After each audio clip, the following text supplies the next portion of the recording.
What up, Buzz? You tapped in? Okay, Goose, you tapped in too? All right, Chicago, y'all tapped in? All right, boys, let's crack them. Feel like Mike in the fourth with the ball in my hands and I'm taking a shot. I'm the king in the madhouse on Madison, whether I make it or not. Now the crowd going crazy, they watching the play and I'm watching the clock. Got my shot in the air and the buzzer go off and I'm watching it drop. This team did things, MJ shot City 6 rings. D-Rose too big, too fast, too strong, history. And we good on that, put Jilla on the track and we good on wax. 3, 2, 1, everybody say Bulls on tap, Bulls on tap. Our city pretty and gritty, Benny the bull in the crowd getting hyper and litty. Me, I'm so drippy, it's slippery, nothing offends me. Banners on banners, we winners, we got the stats in the news. Go and subscribe, hang out with Buzzy and Goose. Tapping with us, we the truth, Jilla just murdered the booth.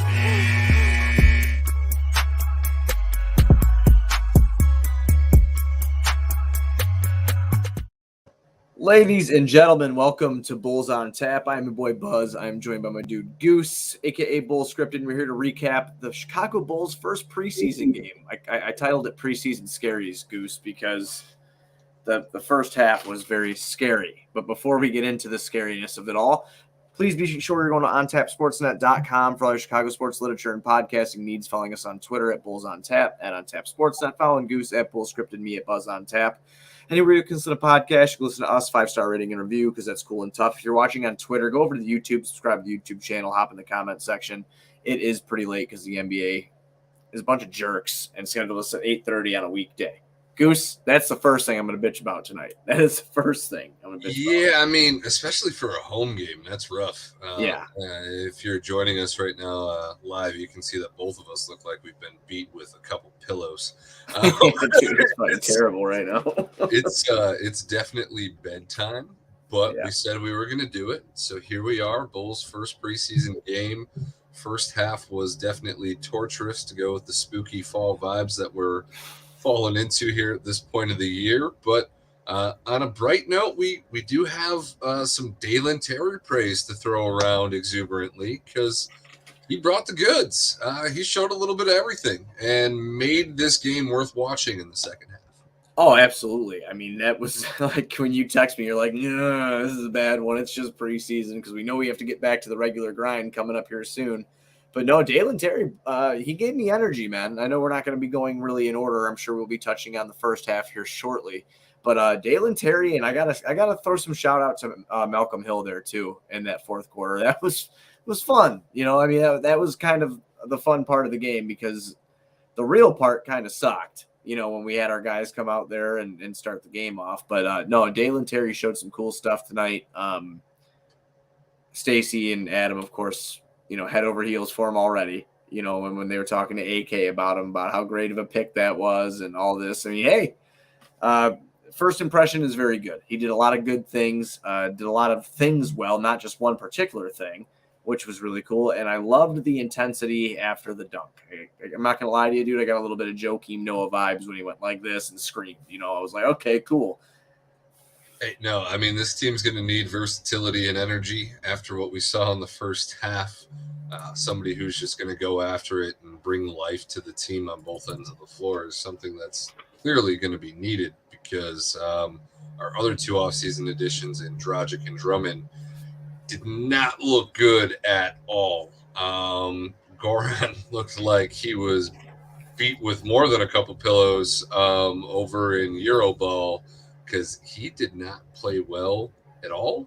And then we had Kobe White go down after like 3 minutes of play. 3 minutes in, 2 missed shots, I think. And that was it, all she wrote. And left knee contusion, Cowley reported on that. Yeah, so. and a contract year, obviously, for him, not what he wanted out the gate to start the season. But no, Dragic looked horrible. We didn't have Kobe, and I guess that's what resulted in us getting the Dalen Terry show in the second half because we really just were without much of ball handling options outside of Io. Once again, being bailed out by a rookie that no one expects anything from. Of course I kid. I'm hoping Kobe's not hurt long term, man. I was really looking forward to watching him come off the bench tonight. Goran Dragic, I tweeted like, I'm not ready to give up on Goran Dragic or whatever. I can't remember exactly what I tweeted, but that was, will not overreact to his poor play. That was it. That was fucking terrible. I'm doing my best not to overreact right now, but I do have a lot of receipts from people saying like, oh, he definitely should be the starting guy and yada, yada, yada. Hey, I was one of those people. And I know. I got receipts. That's what I'm saying. He kicked the goddamn computer. That's unbelievable. I'm on 2 screens right now, so you're going to have to deal with this for a little bit. I was not thrilled with Goran Dragic whatsoever tonight. I thought he could have done a lot better.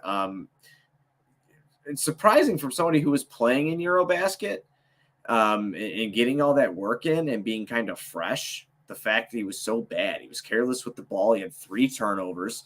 Here, he's back in live and living color. I was just talking about how bad. I didn't kick anything. What are you talking about? You totally kicked something.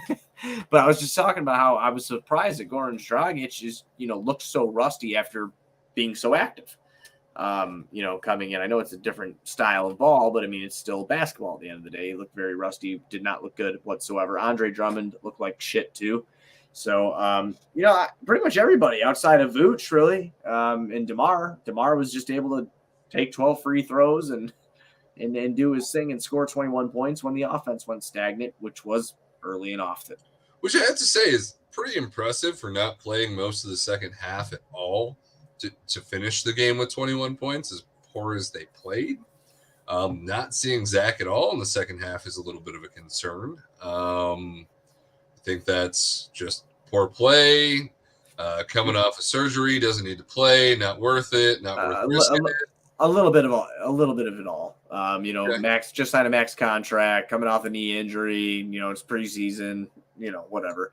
I would like to see him in the second half to try to kind of recoup from the bad start of the first half, and not like in crazy a lot of minutes or anything. In limited minutes, I would like to see him maybe get our confidence in this continuity must be really strong because Zach LaVine does not have to play the second half of the preseason.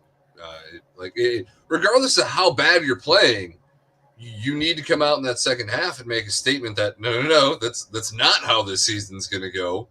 And we didn't get that from the starters and the rotational players that are expected. We didn't see Pat either, did we, in the second half? I don't remember if we. No, not really. Very little. I mean, maybe because he only played 17 minutes. I believe to start the third, we saw him. Okay. But I think Zion played further into the game than Pat may have. I got the box score pulled up. Zion actually 15 minutes for Zion. Pat did 17. Collie tweeted out, this is the new and improved Patrick Williams. Listen, he's not aggressive still. I don't care if it's the preseason. He's catching the ball on the top. He's catching the ball in the corner, and he is doing the same pump fake dribble pass out that we have seen from him. He needs to be more aggressive. I told you this. Arturis was talking about it. I mean, even in the Bulls All Access episode that just dropped today, I wrote an article over on ontapsportsnet.com about that if anybody wants to check it out. Shameless plug. But, they said that he all has the talent to do it. He just needs to believe he can do it. And I've been saying that since he was drafted, that he doesn't have it between the ears. He doesn't have it. He doesn't think he can be that guy. He needs to be that guy, Goose, because if he's not, we're in fucking trouble. It's not a joke either. We're in big trouble if he's not that guy, especially with Lonzo out. No, it's kind of tough to see your rookie who isn't really have any expectations at all, and Dalen Terry come out and believe he is that dude. And he really doesn't have the skill set or the natural gifts that Pat has. But he has that want to and that drive and that desire, and that I don't give a fuck if you think that I'm not that dude, because to me, I am that dude. And every possession, I'm going to show you why I am. And Pat just really doesn't have that fire. It's so surprising to me because I felt like defensively he played pretty well tonight. Oh, no, I mean, Zion's got a lot of rust. But a couple of those possessions defensively where you saw Pat have the sole responsibility of taking on that alone, he didn't look out of place. He didn't look completely overmatched, which right. I mean, you're talking about somebody like Zion, that's damn near impossible not to say. Right. Right. I mean, when he rotated when he needed to, he was, putting a body on Zion. I mean, he looked good defensively, but that's when it comes down to when we're talking about the 4th overall pick and we're talking about the hype within the organization. You know what I mean? That's just something that kind of irks me about Pat is everybody seems to believe in him but himself. Like, I'm seeing the same things. Again, it's just preseason game 1. I'm not going to overreact. I'm not saying that he's not going to fix this issue or it doesn't exist or whatever, but I'd like to see a little bit more out of him. Can Pat do that without a point guard, without a facilitator, without Zoe? Or are we going to be expecting Pat to be that point guard?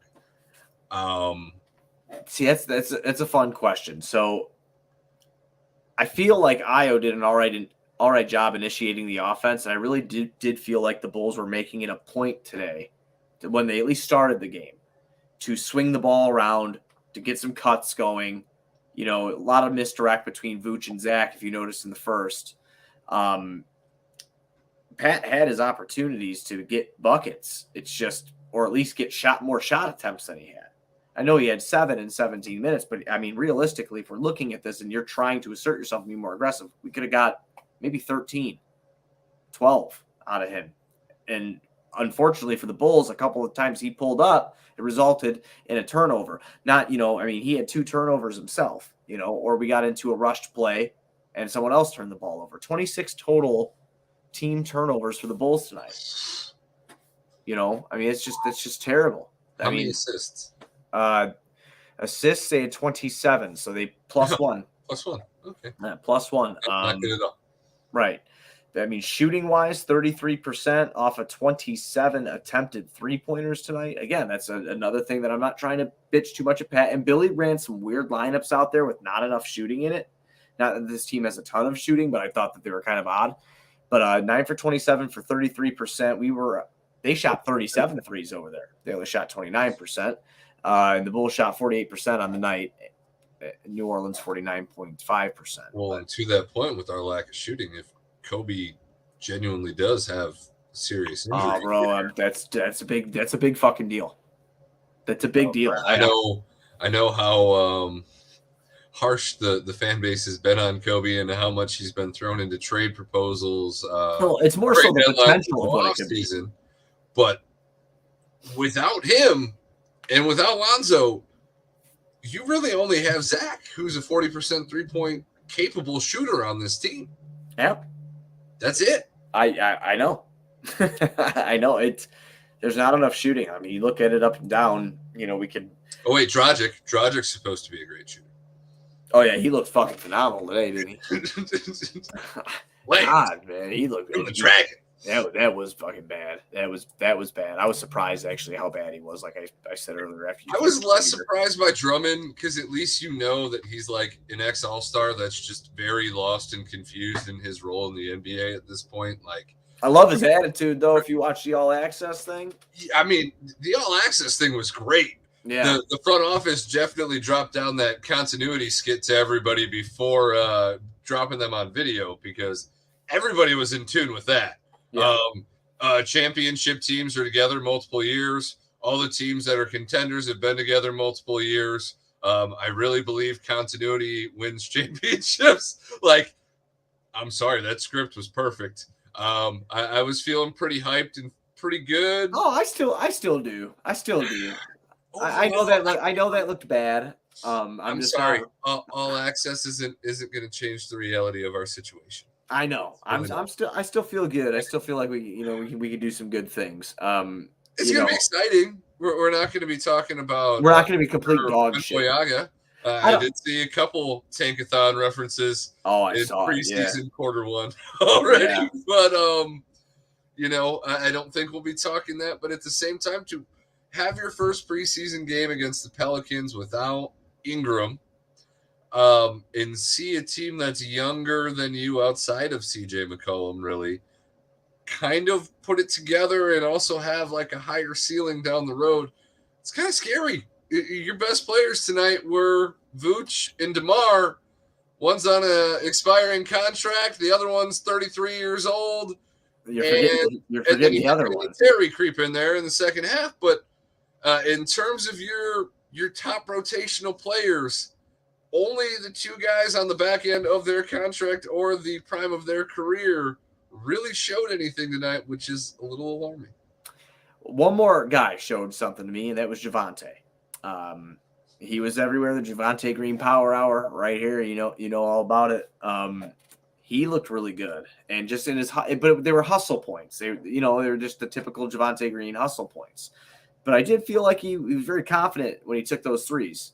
I'll tell you what, squared up, feet nice and square, could form on the shots. I mean, that corner three, if he could hit that at a good consistency, I mean, that's a big deal too. I really hope he could do that. But yeah, no, I didn't really see.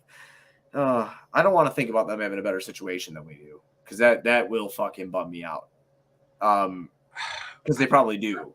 I mean, Buzz, if at a certain point, if we have another preseason game like this, we might as well go through the 29 teams in the league and has a brighter future and a better current situation. And I don't know that we end up in the top half of either of those, really. Like, are we in the top 10 of teams that are contending for a championship this year? Or are we in the top 10 of teams that are contending in the next 5 years? Because I think current roster construction, at least the next 5 years, don't necessarily look that great. Besides having money available. Yeah. But a solidified superstar? No, we don't have that. We don't even. Hey, what about Kostas Antetokounmpo? He was great tonight, right? Yeah. So I was about right before, his bucket that he got. He completely pushed Buddy off of him, which I thought was hilarious. They didn't call an offensive foul on that because the refs were just whistle happy tonight. They even gave fucking Drummond a tech. I think he got 2 techs. He got ejected from the bench. Yeah, right. Yeah, he got ejected from the bench because he walked on the court. So he got 1 tech for complaining about not getting fouled, and literally 2 minutes later, he walked on the court after the Dalen Terry dunk, got another tech, and got bounced out. Which really isn't inspiring an upgrade from Tristan Thompson in the first game. Played like shit on the floor, cost the team 2 extra points for absolutely no reason, and wasn't even allowed to go back in the game because he got ejected. But I was about to tweet out about the Giannis's brother, because I can't say his name and I'm not going to butcher it. But I was like, I am almost certain that Giannis sent him here to destroy us from the inside because he saw a little bit of a threat. And that is my take on why he is here. Because that guy blew the end of that game for us. I'll tell you something right now. I don't care what his last name is. I don't care what his age is. I don't care what his athleticism is. If Jamal Crawford can't be in the league, this guy shouldn't be in the league. No, that is a very valid statement, and this guy has a championship ring as well from the Lakers bubble. Not that he contributed, but God, I'm such a loser. I haven't done anything. This guy's got a fucking ring, and I'm just like, I don't have a ring. That's what somebody actually dropped a replica Bulls championship ring at my work the other day. I definitely called dibs if somebody doesn't claim it. Oh yeah, 100%. I would too. I'd be rocking that shit in my fucking finger all the time. It's like, oh, were you part of the team somehow? I'm like, yeah. Look at my pinky ring. I like it. Fucking, that's ridiculous. Why not, this game sucked in general. So I'm just gonna bring up one more thing and then we'll ride out because again, Bulls got their ass kicked. We'll go over some team stats before I bring up the one thing. Actually, let's do that. I already talked about the 3-point field goal percentage. Bulls out rebounded them 46-44. 13 steals for the Pelicans, 10 for us. 29 assists for the Pelicans, 27 for us. We had they had 8 blocks, we had 7. I already did the turnovers, the points off turnovers, 36 for the Bulls, 31 for the Pelicans. Fast break points, 25 for the Bulls, which if we had Zoe here, we would probably had a ton more. But yeah, largest lead, 19 for the Pelicans, 4 for the Bulls. And that was very, very short-lived in the one lead of the game that they got. So those are the team stats. Now, I wanted to bring up what ESPN did. I wrote an article over on it, and we didn't get to talk about it because I think it was after we recorded the podcast last week. They have us 12th in the East. I just want to talk to you about that real quick. I mean, what do you think that's fair? I think that's kind of fucking stupid. Or was it 10th or 12th? It was 10th or 12th. It's one of the two. I mean, 10th, As much as I don't want to admit it, sounds realistic. Without Zoe for several months, with the projection of that being that we might get him, to close the season, Right. be the last quarter of the season. I feel 10th would be realistic. We might be a play-in team in the East, especially if our additions in Dragic and Drummond are going to provide what they did tonight. And obviously, it's preseason, and it's all about finding that continuity and chemistry leading into the season right now. But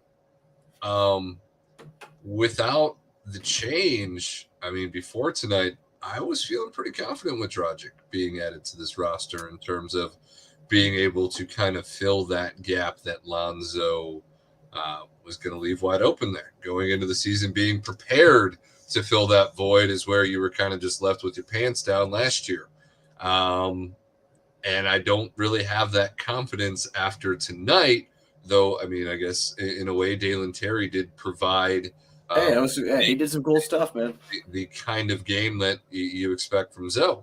But once again, if we're relying on a rookie to supplant the glue that held this team together in the beginning of last year, we saw it not work with Io despite his emergence. I don't know that that's the situation that you want to be in. I think that does put you in the 8 to 10 or even 8 to 12. It was 12th. I just pulled up the article that I wrote over there, and it was they gave them 38.5 wins, placed for 12th in the Eastern Conference. So it was, 38.5 wins is good for 12th out of 15 teams. Does the 15th team have like 10 wins? Do they just completely throw the season? Like, how does that even happen? I'm not really sure. That's a 50-50 team in the 12th seed. The East is good. I got you in the East here. So this is how they have it ranked. They got Boston 1 at 53.9 or 53-9. I'm sorry. Not 53.9, 53.9. Milwaukee at 2, Philly at 3, Toronto at 4, Atlanta at 5, which really surprised me that they put Atlanta over Miami. Where are the Nets? Where are the Nets? The Nets are not until 7th. So it goes Atlanta 5, Miami 6, Brooklyn 7, Cleveland 8, New York 9, Charlotte 10, Washington 11, Bulls 12.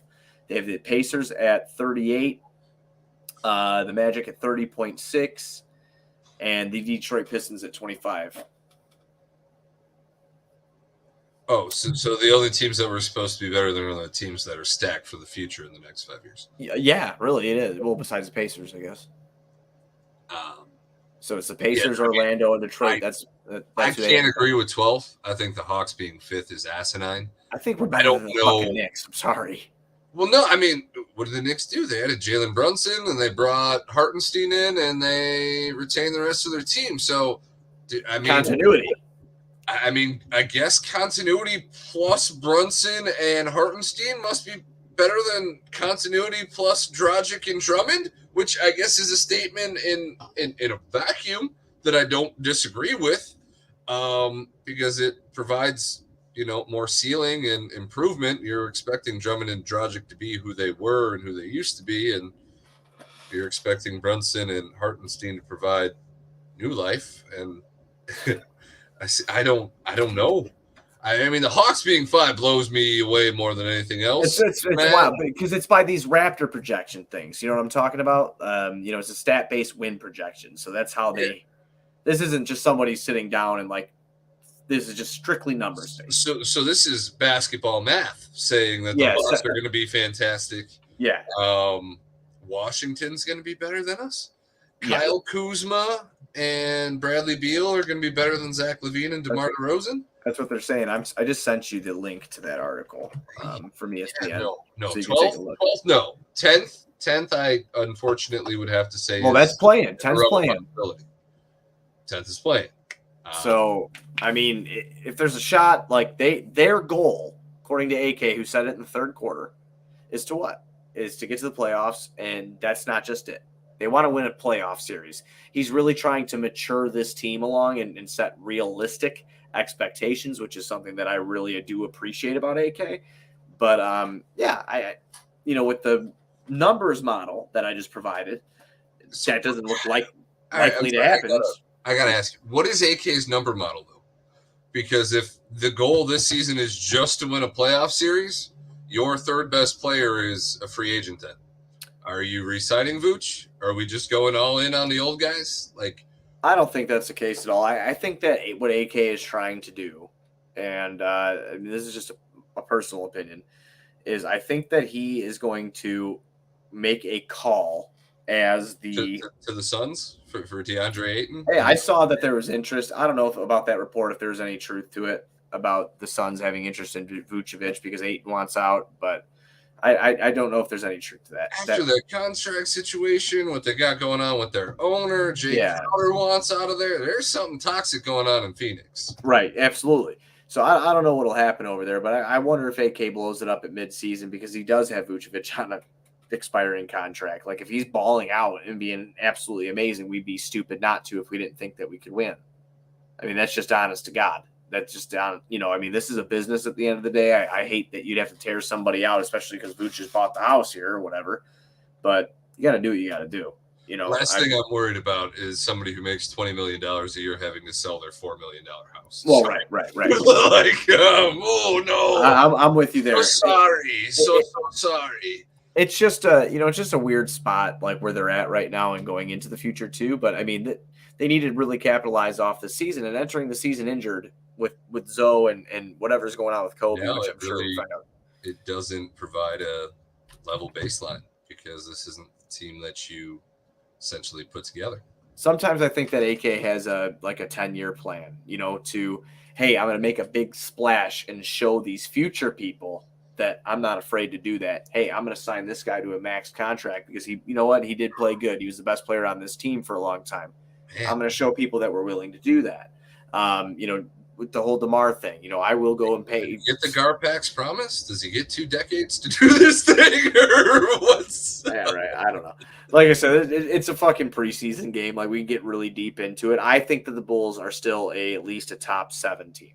I think that they can be in the top 7. I truly believe that. I think that they have enough talent. I think they have enough hunger to do that. If not, then whatever. I'll eat my words. It is what it is.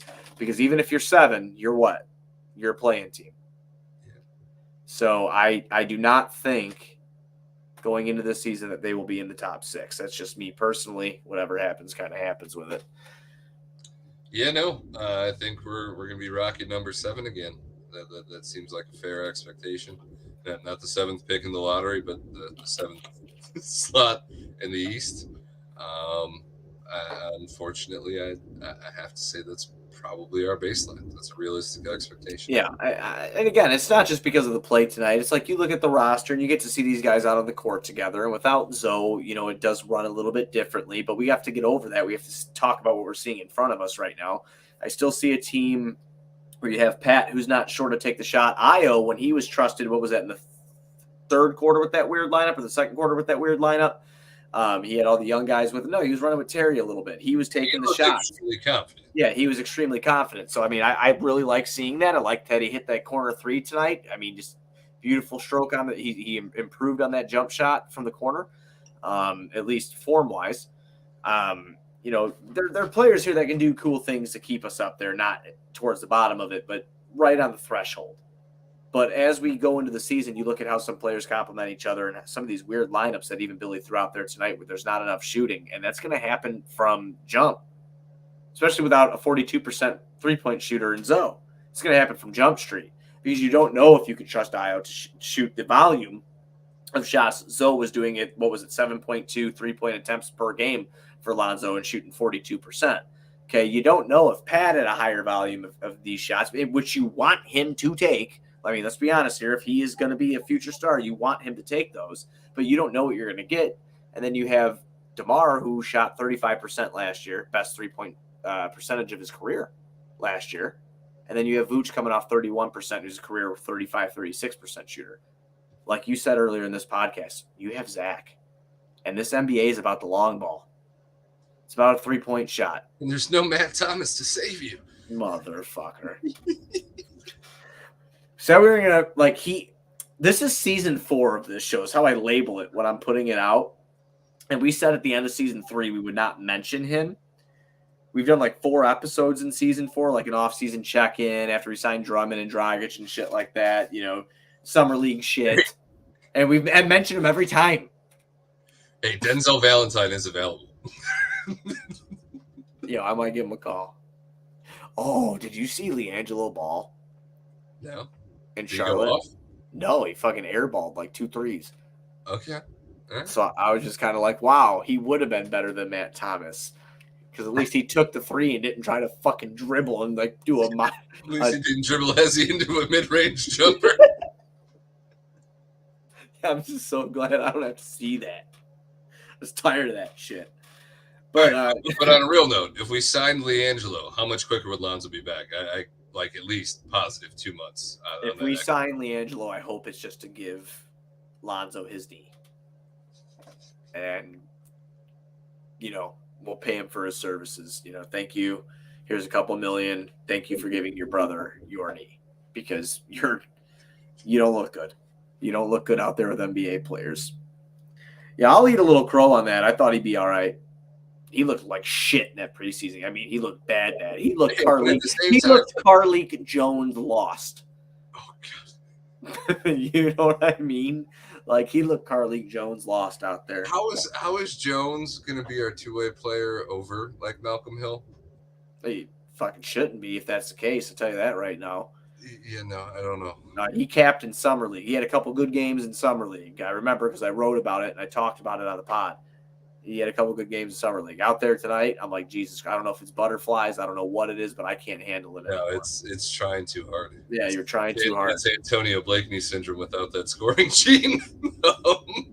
That's how you know Kevin Durant will never be a scout or a guy in position in a GM role when he said that Antonio Blakeney will be a force in this league. It's crazy. He's in the G League. Yeah, so we see how that fucking turned out. But, yeah, I mean, I don't know. Like I said, preseason game, whatever. We saw some good. We'll give Dalen Terry our game ball. Preseason Scaries is just like the Monday Scaries. I get it. I believe they just rebound on Friday's game against the Nuggets. And, yeah, go from there, I guess. I mean, like I said, it's just I'm not going to get upset. It's just the preseason. Just the preseason.